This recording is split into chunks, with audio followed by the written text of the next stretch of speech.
आदाब नाजरीन, आज हम मज़ाहिया शायरी की उस शख्सियत के रूबरू बैठे हुए हैं जो अपनी जवानी के दिनों से आज तक के सफ़र से कामयाबी की मंजिलें तय करता हुआ कमर के नज़दीक सितारा बनकर चमक रहा है और अपने जलवों से आसपास के सितारों को भी मोतबर कर रहा है। उस सितारे को महशर फैज़ाबादी के नाम से अदब की दुनिया के लोग जानते हैं। आज हम बहुत शुक्रगुजार हैं कि हम आज एक ऐसी शख्सियत की खानकाह पे ये इंटरव्यू कर रहे हैं। मैं खानकाह नाम इसलिए मैंने इस्तेमाल किया है कि यहाँ अदब के बड़े बड़े सिपाह सालार यहाँ आते हैं और उनकी मोहब्बत के सामने अपने सर को खम करते हैं। बेशक उस शख्सियत को सिकंदर मिर्ज़ा नाम है, लेकिन वो अपने नाम में इस तरह से बंधे हुए हैं कि अगर उनका नाम सिकंदर मिर्ज़ा ना होता वो तब भी सिकंदर थे, क्योंकि वो दिलों को जीतना जानते हैं। हम ये इंटरव्यू उनकी जगह कर रहे हैं, तो हम अपनी बातचीत शुरू करते हैं। मैं असलम जावेद और जनाब महशर फैज़ाबादी साहब आपके रूबरू। हम आपसे पहला सवाल हज़रत बहुत माफ़ी के साथ ये मालूम कर रहा हूँ कि आपकी पैदाइश कहाँ हुई?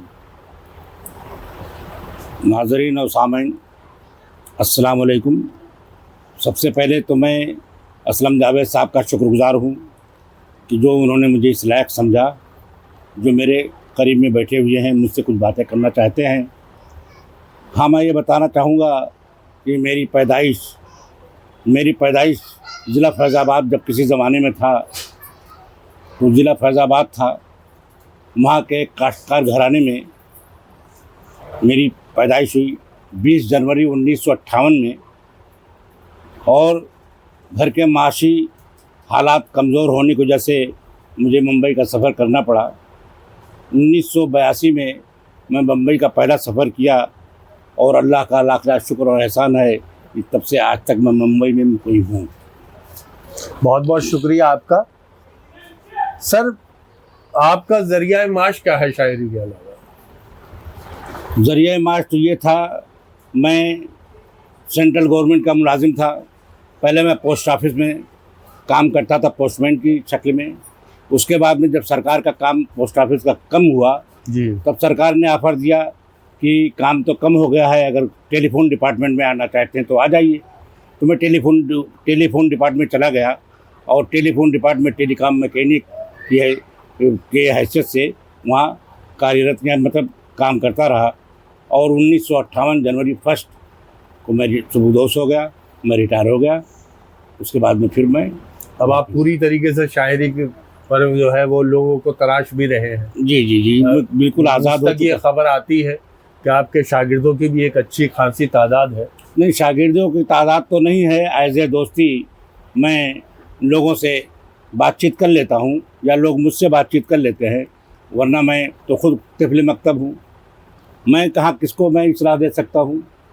बहरहाल ठीक है, जो भी है अल्लाह का। सर, आपका ओरिजिनल नाम क्या है? मेरा नाम अंसार अली सिद्दीकी, बाप का नाम कमर अली सिद्दीकी और तखल्लुस महशर फैज़ाबादी है। सर, आपने शायरी में ये मज़ाहिया शायरी को क्यों चुना है? इसकी कोई ख़ास वजह? ख़ास वजह ये थी क्योंकि मैं बचपने से ही मैं चुलबुला था और तुकबंदियाँ किया करता था। जब मैं 12, 14, 16 साल का था तो कुछ न कुछ लोगों को ऐसी बात कह देता था कि लोग कहते थे यार कमाल है यार, बरजस्ता। हाँ, बरजस्ता कह देता था। तो लोगों की बात समझ में आई। जब मैं शायरी की तरफ रुख किया तो मुझे बात समझ में आई, यार ये तंज़ो मज़ाह की शायरी तो ठीक है जी, बनिस्बत गज़ल की। तो मैंने तंज़ो मज़ाह की शायरी अपनाया और मेरे उस्ताद जो थे वो महमूद उल हसन माहिर, जो दाग दहलवी के 5वें नंबर पे थे। मेरा 6ठा नंबर है दाग दहलवी से।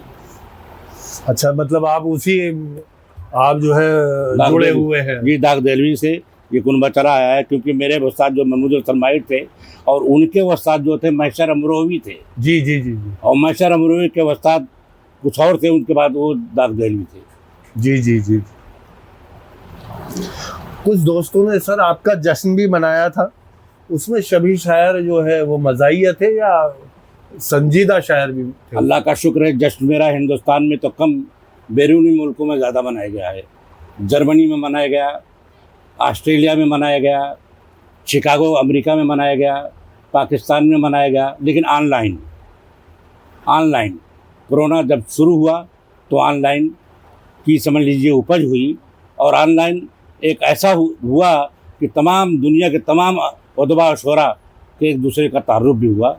उसमें सबसे बड़ी बात तो यह है, कोरोना ने ये पैदा किया कि जो हिंदुस्तान में रहने वाले, जिन्होंने अमेरिका के शायरों को नहीं जानते थे, वो अमेरिका के शायरों से जुड़े ऑनलाइन मुशायरों में, और उनसे जो है गुफ्तगू लगातार जारी रही और शेर व शायरी होती रही। आपका जौनपुर से कोई रिश्ता है खास? जौनपुर मेरी ससुराल। अच्छा। जौनपुर मेरी ससुराल, मेरे बड़े अच्छे अच्छे दोस्त हैं वहाँ। अल्लाह का शुक्र है कि ससुराल, ये मेरी 79 में मेरी शादी हुई। अच्छा। और 4 बच्चे मेरे पैदा हुए, 4 में जिसमें 2 लड़का है और 2 लड़की हैं। एक बड़ा आम फहम सवाल है सर कि आपने शायरी से क्या पाया और क्या खोया? शायरी से मुझे सिर्फ एक चीज़ मिली है कि लोगों को, मैं ये सोच रहा था कि लोगों जितना गमज़दा हैं, जितना गमगीन हैं, जितना परेशान हाल वो लोग हैं, अगर मेरी एक आवाज़ पे या मेरी एक शेर पे या मेरे एक कथा पे अगर वो हंस देते हैं, तो मैं इसको अपना, मैं समझ रहा था कि मैं इबादत कर रहा हूँ।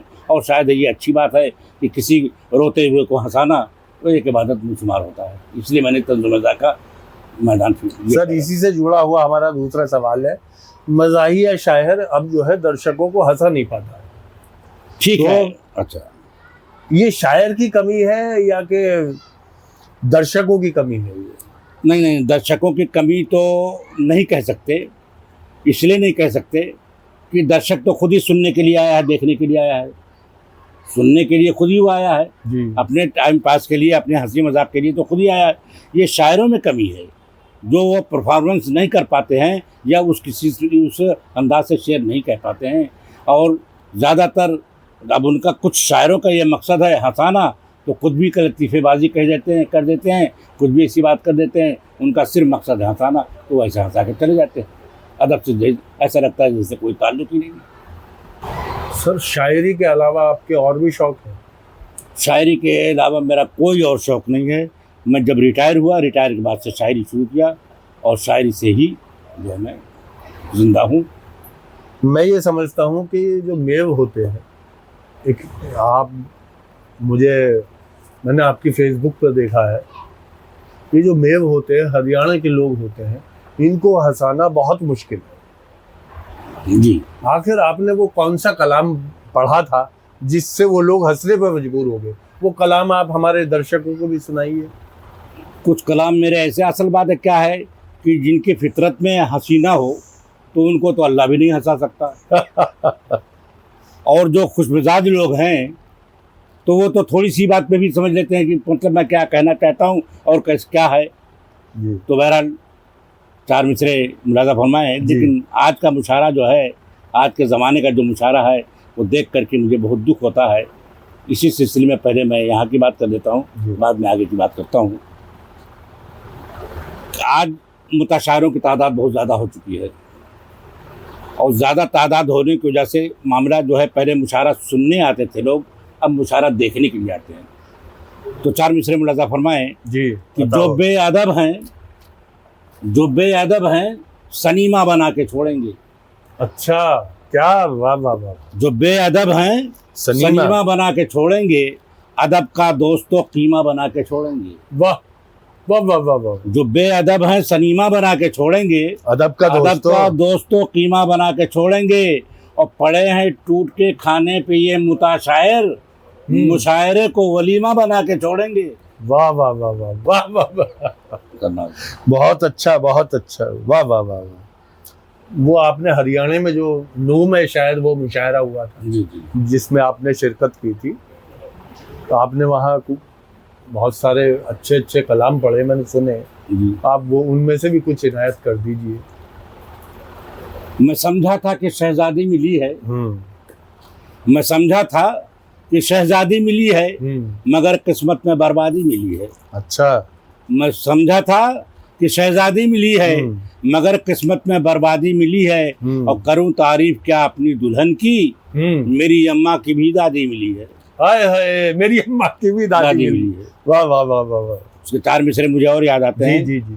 कि आशिकी सब पे झाड़ते क्यों हो, आशिकी सब पे झाड़ते क्यों हो, आशिकी सब पे झाड़ते क्यों हो, वाह, अपनी दुनिया उजाड़ते क्यों हो, आशिकी सब पे झाड़ते क्यों हो, अपनी दुनिया उजाड़ते क्यों हो, और प्यार करते हो जिससे तुम महशर, उसकी अम्मा को ताड़ते क्यों हो। वाह वाह वाह वाह वाह वाह वाह वाह वाह वाह वाह वाह। मैं सर इससे पहले कि अगला सवाल करूं, मैं दर्शकों को होशियार करना चाहता हूं कि वो आज जिस शख्सियत के रूबरू बैठे हुए हैं, वो चांद के बराबर में जो सितारा होता है, महशर फैजाबादी साहब इस तरह से उस अर्श को, अदब की शायरी को रोशन कर रहे हैं, मज़ाहिया शायरी से अपनी। और ऐसा भी होता है कि जो सबको नज़र आता है, सबको हंसाता है, वो अंदर से टूटा हुआ भी होता है। इसके बारे में हम बाद में बात करेंगे। सर एक सवाल ले लेते हैं कि आप फेसबुक पर बहुत ज़्यादा रील मैंने आपकी देखी, आप डालते रहते हैं, आप खुद एडिटिंग और रिकॉर्डिंग उसकी करते हैं, इसमें कोई आपकी हेल्प करता है? नहीं, मेरी कोई हेल्प करता है मुझे कुछ नहीं मालूम है फेसबुक के बारे में। अच्छा। फेसबुक के बारे में या व्हाट्सएप के बारे में मुझे कुछ नहीं मालूम है। बस मेरे कुछ चंद दोस्त ऐसे हैं जो कहते हैं यार ये बहुत अच्छा पढ़ रहे हैं आप, 1 मिनट रुको मैं रील बना देता हूँ। वो बेचारे बना देते हैं और डाल दिया करता हूँ मैं। अच्छा, वो बनाकर आपको दे देते हैं? हाँ, बना के दे देते हैं और मैं डाल दिया करता हूँ। अच्छा अच्छा, बहुत। देखिए ये भी बड़ी मोहब्बत है कि कोई किसी मज़ाही या शायर की वीडियो बनाए और फिर उसको वो पोस्ट कर दे, तो ये भी एक खूबी वाली बात है दोस्तों में। दोस्तों का करम है, दोस्तों की मेहरबानी है। सर आपने वाह वाह क्या बात है, बहुत उसके बहुत प्रोग्राम पढ़े हैं, बहुत सारी तस्वीरों में वो शैलेश लोढ़ा साहब आपके मौजूद हैं। वो क्या आपकी उनसे गहरी दोस्ती है? मैं देखता हूँ कि जब आप क्लीन शेड से, जब से आप उनके प्रोग्राम पढ़ते हैं। बात ये सवाल तो मैंने शैलेश लोढ़ा साहब से खुद किया था कि शैलेश भाई एक बात बताइए कि किसी किसी को कोई मौका नहीं मिलता और मुझे आप बार बार बुला रहे हैं। बोले महशर साहब मैं आपको नहीं बुला रहा हूँ, ये आपका कलाम, आपकी कविता मुझे खींच के यहाँ तक लेके आती है। आपका जो कलाम है, आपकी जो शेर व शायरी है, उसमें एक दम है हंसाने का, खूब उसमें जंतर मंतर है कि जो आप पढ़ लेते हैं वो कह लेते हैं, इसलिए मैं आपको बुलाता हूँ बार बार। और अल्लाह का शुक्र है कई एपिसोड मेरे से रिलीज़ हुए हैं और आए दिन वो चलता रहता है, कभी शॉर्ट में, कभी रील पे, तो कभी किस पे शिमारू टीवी पे तो चल रहा था। जी, वो शिमारू पे चल रहा था, आज भी जो है वो शिमारू के नाम से चल रहा है। सर वहाँ आपने वो 4 मिसरे करके कई वो खतें सुनाए थे, आप हमारे दर्शकों के लिए भी वो खतें पढ़ दीजिए। 4 मिसरे मुलाजा फरमाएं कि कौन सी खुजली न जाने तेरे दीवाने में है। वाह। कौन सी खुजली न जाने तेरे दीवाने में है, छूट कर वो कल ही आया आज फिर थाने में है। कौन सी खुजली न जाने तेरे दीवाने में है, छूट कर वो कल ही आया आज फिर थाने में है, और वो मजा अब मुर्ग बिरयानी में भी आता नहीं, जो मजा खुजली तुझे रह रह के खुजलाने में है। वाह वाह वाह वाह वाह वाह वाह वाह वाह। आपने किस तरह से वो हकीकत बयान की है, ये बिल्कुल याद रहेगी दर्शकों को। आपने वहाँ एक गज़ल भी पढ़ी थी,